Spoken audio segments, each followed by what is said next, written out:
I got used to 8 hours behind Nigeria. And then daylight savings happened. There are 4 seasons in Canada: winter, spring, fall, and construction. Guess the one they are calling construction? Summer. Hello everyone, welcome to my channel. My name is Joy and I'm a Nigerian immigrant living in Alberta, Canada. If you're new, welcome. Please do not forget to like, comment, share and subscribe, and let's just move into what we have to do today. So today's video is basically going to be about culture shock as a Nigerian immigrant living in Alberta, Canada. I'm going to tell you some of the things I experienced, and if you have any questions about that or any similar experience or past experience, please can you just drop it in the comment section and I'll be glad to respond to you. So let's dive right into it. So the first one I'm going to talk about is time shock. So in Nigeria and other African countries, whatever the time it says in one part of the country is what it will most likely say in all the other parts of the country. All over the country, the time is the same. In Canada, it's totally different. Like, Canada is a couple of hours behind Nigeria, and that's not all. There are different provinces, 10 provinces and 3 territories, and there are various timings, not 13 different times though, but maybe about 4 or 5 different times across Canada. So in one part of Canada, it can be 9 a.m., in another part 8 a.m. or 7 a.m., in another part 10 a.m. So when you're starting work by 9 a.m., it is already 10 a.m. in someone else's province, or 12 noon in someone else's province. An example would be the difference between Alberta and Ontario. Alberta is 2 hours behind Ontario. So when Ontario is starting their work by 8 a.m., Alberta is still by 6 a.m., where a couple of people are still sleeping. So now, why it was culture shock for me was, wait, why are they different? First of all, we were 8 hours behind Nigeria. That was the first shock. So I had to try to get used to the timing. I got into Canada, and then the first thing that shocked me was the timing. I sent a message on WhatsApp. Initially, it was showing me 11:30 when we're still flying, right? So when we landed, I sent a message, and from 11:30 p.m. that same day, it went back. Like, the time literally went back. 3:45 p.m. of the same day. 3:45 p.m. that had passed 8 hours, and I was like, 8 hours. Like, are you serious? 3:45 p.m. and everywhere was bright. I was like, okay, you have to embrace new timing. And that's not all. That day passed, I got used to 8 hours behind Nigeria. And then daylight savings happened. So when daylight savings happens, it's either you have a 25-hour day or a 23-hour day. So at some point, it goes from 1:59 a.m. to 3 a.m. It skips 2 a.m. So you're having a 23-hour day instead of a 24-hour day.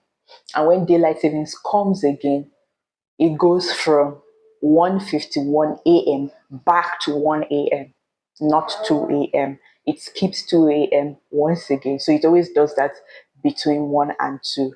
So from 1:59 a.m. back to 1 a.m. So that way you have a 25-hour day. Like, yo, you people at home. And he's always doing it like that. And then me, I was like, what can I say with this one?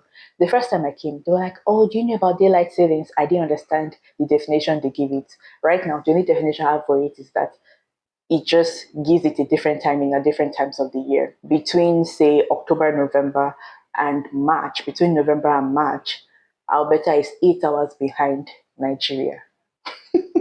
And then between March and November, Alberta is 7 hours behind Nigeria. Same province, the province didn't move, but the timing changed. So the GMT was probably -6 before, it now became -7, or vice versa, or -8, whatever. And I'm like, now, wow.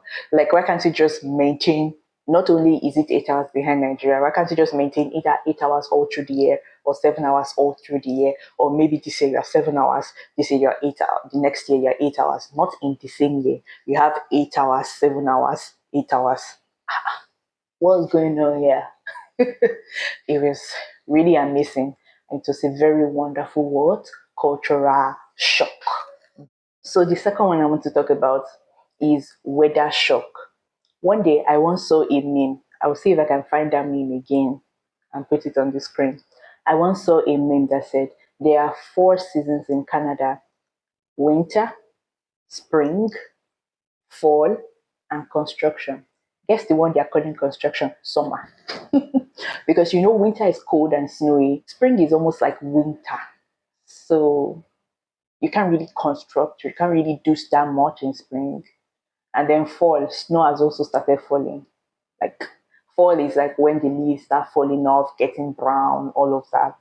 But on some occasions, especially in a place like Alberta, snow has already started falling when it is fall season, which is autumn, right? So it is only during summer there is time to do construction. So if you think that it's only in Nigeria they used to do construction, you have not seen anything. Just like in Nigeria, it's January to December. Here they can only do it during summer because that's the only time that it's warm enough for people to actually walk on the road, right? It's not when, and like you see construction blocks, like in so many places. It's not like all year long. It's just during summer, and they cannot do it during winter or when it's snowing because who's going to sleep on the ice and fall because of construction? In fact, where we don't even see anything to construct, like there's nothing to see, everywhere is covered in snow. I know Edmonton is way colder than Calgary. Like you can even go to Calgary during winter and you're still seeing some grass, you know. And then I will always know when I'm back in Edmonton because everywhere is covered in snow. You're not seeing any road, you're not seeing any bridge, you're not seeing anything. Everywhere is just white like snow. So now that is not even the shocker about the weather, right? Let's go back to that story where I landed in Canada. I came to Canada the day it was minus 20. Yes, I came in January last year, and that was the peak of winter. January and February is like a peak of winter. You even enter spring, and there will be a snowstorm. And I'm like, wait, how are we in spring and there is a snowstorm? I don't understand it. Like, hello? Anyway, so I came in January, the middle of winter, and it was minus 20 the day I came. Fun. I'll put a picture of the jacket that I wore that day. I wore that jacket and I thought, this jacket is very thick. And honestly, I did drink. It was as if I just wore a vest, like, singlet, camisole. That's how tough the weather was on that jacket. It looks thick, but when you enter the steering, maybe you can use it in UK or even Europe. Why don't try it in Canada? Maybe you can even try to use it in US because maybe not all the parts of US snow during winter. But if you try it in Canada, Ọ̀yọ́ ló wà o, kí ló ṣẹlẹ̀? Ọ̀yọ́ ló wà O-Y-O, Ọ̀yọ́ o. So I landed in Edmonton. I went from Lagos to Amsterdam and came to Edmonton.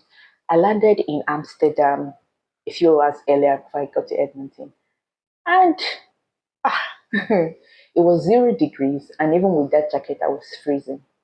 Even as it was just 0 degrees, I was freezing that jacket. So even the jacket was not even holding 0 degrees, but it looked thick. Anyway, it served a very good purpose. My pictures were very fine. It wasn't holding anything in Amsterdam. I was like, okay. And then someone was like, Amsterdam is not even that cold. It's even hot. The person was hot. I said, hey, I said, they freeze like this, today hot. Wow, what a wonderful something. So I now go to Canada and I'm like, So, I was coming from Nigeria that was 30 degrees. And then Canada was minus 20. So I'm coming to a region that was 50 degrees lower than where I was coming from. You cannot imagine what I experienced. So I finished immigration, I got my bags. That one took like an hour. I don't know where they kept the bags, but it took a while. And I'm like, God, I beg, let me just find my bags. So I got my bags and then I went to the queue on immigration. That one took eternity. I finally finished everything after a couple of hours. It was time to go. And then I was moving. I was going out of the airport. Anytime the doors were opening and closing, I just felt so much cold. I hadn't even gone out. And I was like, now wow. Because even back in Nigeria, just for 16 degrees AC, I used to be shouting that it was cold. 20 degrees is too cold. 16 degrees is too cold. Now, when I saw minus 20, I could not talk. So And I stepped out of the airport with snow everywhere. And I said, let me even examine the sky, Let me examine Canada's sky. It was night though. It was already like past 7:30 p.m. And that's when your sister wanted to examine Canada's sky. So I was examining Canada's sky. As soon as I stepped out, I said, thank you, Lord, for bringing me to this land. And I looked up onto the sky. Ladies and gentlemen, snow fell on me. I don't know what I was expecting, but snow actually fell on me. Like, so someone came to pick me, and I knew that I had to run quickly to the car because outside was so cold. I needed to get in so that I can receive some warmth. So I started running, walking fast. Imagine trying to walk fast and literally almost run on top of snow, icy snow, slippery snow. Okay, so when I was small, I was like, oh, I can't wait to go abroad so that I can see snow. It was looking also fine so that I can touch snow. Nibo. I never even saw the snow and I was not fantasized. Everywhere was just white. I could barely even see anybody's house, right? So I was like, which guy could be this one? Hey God, hey God. What have I entered into? Guess the thoughts that came to my mind. One part of my mind was like, oh, maybe I should quickly run back inside the airport for some warmth. And then I'm like, wait, why will I run back? And at that point in time, I was like, well, there's nowhere to run to. I have to face forward and face this winter of -20. At that point in time, if this song was sung, I would have sung it. I can never turn back. Oh no, no, it's already too late. Oh no, no, it won't make sense. Oh no, no, where am I going to? No, no, turning back. No, no, no, no, no turning back. No, no, I can't turn back now. It's already too late. Oh, it won't make sense. Oh, where am I going to? No, no, turning back. It wasn't really funny, but I was able to cope with it. And then one thing about winter is that winter is not usually a fun period. Like most people don't like winter. One thing about winter is that the sun sets early and rises late. And in the summer, the sun rises early and sets late. So in the winter, the sun can be rising, say around 6:30 or 7. By 6:30, it's still pretty dark. And by 7 is when it gradually starts rising. And then by 5:36, it is already setting. Meanwhile, in summer, it has already risen by 4:30. The day already very bright by 4:35 a.m. sharp. And then it's not setting until 9 p.m. It's by 9 p.m. that it begins to look like 6 p.m. By 9:30, it's looking like 6:30 p.m. And by 10 p.m., it's now getting dark. It's now basically dark, right? So, yeah, it's like there are longer days. That's what we'll call something like longer days in Nigeria, that sort of thing. So, basically, the next one I would like to talk about is food. Food here is completely different. There's Canadian food, and the truth of the matter is, even if you don't like the Canadian food, a lot of African stores have sprung up here in which you can actually go and buy your African food. The only thing is that it's just more expensive than the regular Canadian food since it's imported, right? So yeah, that's another thing to consider. A couple of people who have gotten used to Canadian food, they just buy that because it's relatively a lot cheaper. If you have kids that don't like this Canadian food, you can go ahead and buy your African food. There are a lot of things here. There's yam, there are potatoes, there's sardine, there's pig milk, there's golden morn, there's ugu, there's egusi, there's palm oil. Just name it, anything. Maltina, Malta Guinness, Malta Gold. Well, I don't know if they have Malta Gold. I've seen Dubic Malt before. It exists here, so you don't have to bring the whole wild world while you're coming here, so that it can last you like 3 months. It's not that necessary. Like, if you can use that space or that extra luggage to pack something else, then you can go ahead and do that. But if you truly just want to bring it for the purpose of bringing it, then that's fine. It is your luggage and you're the one that's going to pay for it. But the truth of the matter is that African food exists here. It's just more expensive than the regular Canadian food. You don't have to bring so much, like literally the whole wide world, just so that you can be eating it for another 6 months. Like, It's not really necessary.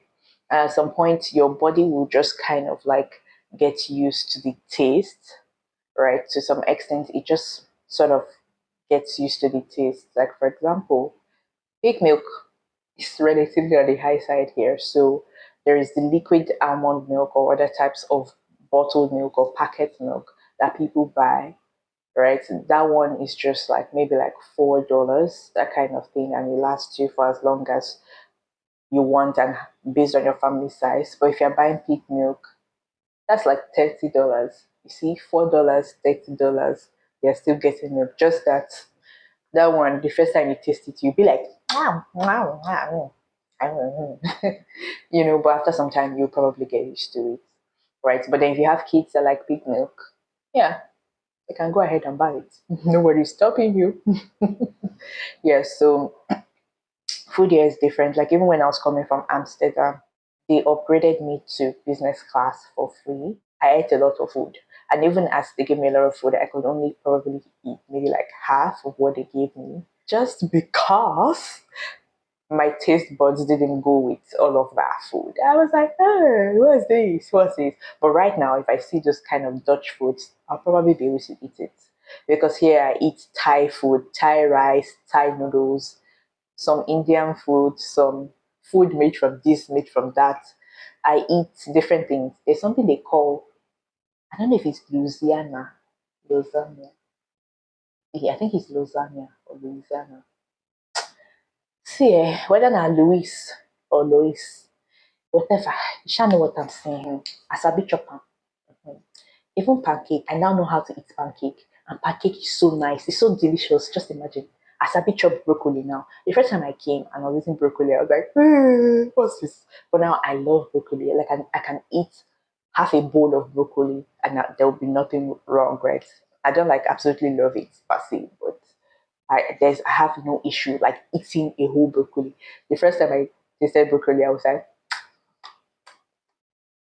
my facial expressions will tell you that nah, I don't like it. So I came and I was very picky with food, but later I was like, nah, my taste buds got used to it. I think it's actually okay. Yeah, I can eat a lot of Canadian foods now, pancake, broccoli, and then sometimes I'll just use my tongue to taste food back then last year. But now I dey chop different things. So another shock is like how clean these roads are. Like, yo, these roads are so clean. There are no unnecessary open gutters. In fact, there are no open gutters at all. And it's really amazing. Before I came here, there was something really weird that I thought was happening in this part of the world. So I saw pictures of Canada because I didn't know how else to imagine Canada. So I went online to look for pictures of Canada. I saw the pictures and I'm like, where is this? Is this a page in Charles Dickens' book, Oliver Twist? It looked like a cartoon. Like, it looked like they just picked it from a cartoon. So I saw the page and I was like, this is giving storybook. Oh. Like, hope this place is not an alien. It used to look like where all those aliens used to live. Like, it just looks very alienated because I had no idea what it looked like. I could only imagine. And then I came here and everywhere was looking normal. Another shock. Another culture shock. People in Canada and everywhere else in the world are living normal lives, absolutely normal lives. Nobody's an alien, so to say. But I don't know why I thought that. But here we are, looking normal, not like an alien. Another culture shock here was greetings. So, in Nigeria, if you enter a place or you enter a taxi, you would say, good morning, sir, good morning, ma. That kind of situation. And then I came to Canada. The next day, I entered an Uber and I was there with a family member. And then the person said hi, and the driver responded hi. In my mind, I'm like, that's what did they do for here? That's what did they greet for here? And that was how I found out that that's how they do it. So these days, I'm like, hi, hi, hi. It's now a song. Well, not a song, I'm just exaggerating. But here they just say hi, and that's the end of the conversation. And but the truth is that they're actually really polite, like really polite, very considerate, and the culture is actually really nice. It was just shocking. The cultures here are pretty nice. It is just shocking, except that weather one. What is it? The weather one is not a joke. So they are very polite, they communicate well. And after some time, I began to hear what a lot of people were saying. The first time I came to Canada, I talked to someone that is not African on the phone. I would be like, can't really hear this person or understand what they're saying. No. But having been here over a year, it's been a lot over a year, like about 1.5 years now. Yeah, I can pretty hear people well. Of course, that's expected. If you've been somewhere for a very long time, you should be able to actually understand people better now. So, yeah, hello, hi. And after everything, they'll say, when you're leaving, oh, have a good one, or have a good day, that sort of thing. And that would bring me to wordings and accents. See, people's English is not bad though, it's just accents. So in Nigeria, you understand yourself. Even when you come here, you would probably understand a fellow African more.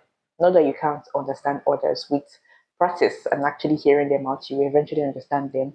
But at first point of contact, it's easier to understand an African immediately. And the wordings are different, right? The wordings are completely different. What you will say is A, the people here, Canadians and other people, would think it is B. So, for example, one day I wanted to buy a box. You know, in Nigeria, we call it box. I had to start explaining. Sometimes I go to the grocery store and I have to Google what I want to buy and show them a picture. Because you can call it A and they call it B, or you call it something and they don't understand what you're saying, right? So I wanted to buy a box. I went to the store. Do you have a box? When you say a box, they think of makeup box, right? So do you have a box? They were like, box? A box? And at some point, I was like, traveling box. Like, you use the box to travel. They were like, traveling box. At some point, I was like, oh, suitcase. They were like, oh, we have it over there. And I'm like, what? So it's either you show them a picture or you finally get what they call it, right? So we call it box, they call it suitcase, right? Tripod is probably tripod, camera is probably camera. If you say in Nigeria that something is broken, so for example, you say a glass is broken, it means that the glass probably fell down or something and it broke into pieces, right? Right. Africans know what I'm saying. But then you come here and then they say something is broken. It doesn't mean that the thing is broken. It doesn't even mean that the thing even has a dent on it. It just simply means that it's not working. That's it. Like at some point when someone is talking and then they say something, a phrase I don't understand, what I was like, sorry, what do you mean by broken? Someone can say, oh, this thing, this item is banged up. I'm like, sorry, what do you mean by banged up? There was a day someone said, oh, this thing is broken. I'm like, oh, do you mean that it fell and it broke into pieces? They're like, no, no, no. I mean that it's just isn't working. And I'm like, oh, this is what these people mean as broken. That's how I actually found out what broken was and what banged up possibly meant. It just simply means that it's not working, right? So, right, the wordings are so different. Whatever we call toast machine or toasting machine back in Nigeria, the toaster is totally different here. So if you say a toaster here, I will show you a picture of what a toaster looks like. So when you say a toaster, if you want to order a toaster from Amazon or buy it from Walmart or wherever, that is what they are going to show you. If you want what we have back in Nigeria, it is called a sandwich machine. Yeah, I was looking for this thing for over a year. It was only a couple of weeks ago that I found out that they called it sandwich machine. If you see the way I rushed to go and buy it, because I was looking for it. And when I say toaster, they give you the one that you don't even understand what's happening there. I know how to use it, but I would prefer to have it in a sandwich position. So there are so many words. Like the first time I came, before I came, I saw the word Mississauga. Mississauga, Ontario. Look at the way I just pronounced it. I didn't know that that was how to pronounce it.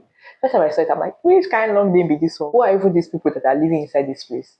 But this is me, Mississauga, Ontario. Very easy. I even saw different places. Saskatchewan, Saskatchewan. On a serious note, Saskatchewan, right? There are even some other places. There's a particular name I'm going to put, Vaughan. It's also in Ontario. And I'm like, the first day I pronounced it, the person that was listening to me was like, what? What did you say? Come again? And I went and I came again, so to say. And they were like, what? That's not how to pronounce it. It is pronounced so, so, so. And I'm like, oh, sorry, I didn't know. And, like I said, they're very polite here. So however they treat you, you tend to treat them basically the same way. And I'm like, okay, I've learned a new thing. So it's all about learning. The culture here is pretty beautiful. Like, God has been good. Okay, so just before I go, I will give you one last culture shock. I was supposed to have ended it at the last one, but I decided to give you a bonus culture shock. Driving in Canada is so much more different from driving in Nigeria, which I believe is somehow more similar to other Western countries than Africa. So in Nigeria, if you're a new driver, you can be on the rightmost lane and moving very slowly as much as you want until you're able to master it, master your driving skill, and you move to the middle of the road. Right? In Canada, it's not the same thing. If you're on the rightmost lane, there gets to a point where you have to turn right. You can't continue to go straight. There will even be no road for you to go straight, right? So people recently said that there are speed limits in Nigeria. I cannot recall seeing any speed limit anywhere. The only traffic rules I really knew in Nigeria were do not cross a red light, and when you see the no U-turn sign, do not make a U-turn there. That was like basically all that it was there. I didn't see any speed limits anywhere, ever. And then recently, people were like, yeah, there's speed limits in Nigeria. If you live in Nigeria, you live in Africa, and there's a speed limit near you, please snap it and send it to me via email. Let me see. Because I can't remember seeing any speed limit in Nigeria when I was driving there. So, like, it's a total ball game here. In Nigeria, you just go straight and then you can now just turn left like this at an angle 90, turn right like an angle 90. In Canada, some of those exist, maybe like on small roads, uncontrolled intersections, those kind of things, right? But on major roads, like really big roads, that kind of thing, express, there is like a yield path, or better still, there is a small path that you go through. So instead of going in a 90-degree angle, you go in a curve angle, so you don't get to the traffic light. You turn before then slightly, as if you're trying to do a roundabout, but you're not doing a roundabout, right? And then you now go straight, right? And then there is the yield sign, meaning watch for oncoming vehicles and all of that. And then it's because if you get to the traffic light, you cannot now turn right. No. You have to look for where to turn and come back there because as it were, you have already missed your way, right? It's better to just look for where to turn and come back than to try to turn. There are usually cameras watching you. So no, just go ahead and try to turn. It's just basically like driving is so different and but it's okay. Like once you get used to it, you'll be fine. Right? You'll be fine. You just get used to, oh, this is how this thing works. And then, of course, once you drive more often, you would understand how the road actually works. Like, of course, you have to have your license and all of that. It's not like in Nigeria that, people can just go about and then you don't know if they have their license or not. Here, you must compulsorily have your license because it should catch you. And your car must be insured. Like it must be insured. It's not like in Nigeria that people can get away with such funny things. Here, your car must be insured. You must have your license. You must have all your papers up to date before you say you want to move around, right? So everything here is completely different from not everything here, but a couple of things are different from Nigeria, and those are basically the culture shocks I would like to share with you in this video. If you have any more that you like to add, maybe any similar to what I mentioned, or your own experience, or if you look forward to things like that, you can just put them in the comment section and I'll be there to engage with you. Yeah, so that's basically it from me today. Yes, so that's all I have for you guys today.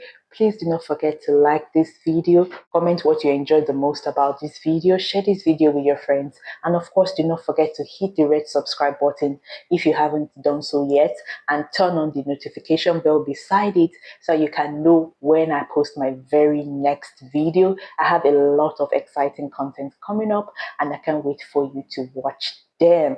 Coming up soon, I'll be posting more often these days, and I hope you enjoy my video. Thank you so much for watching, and do have a great rest of the week, month, and year.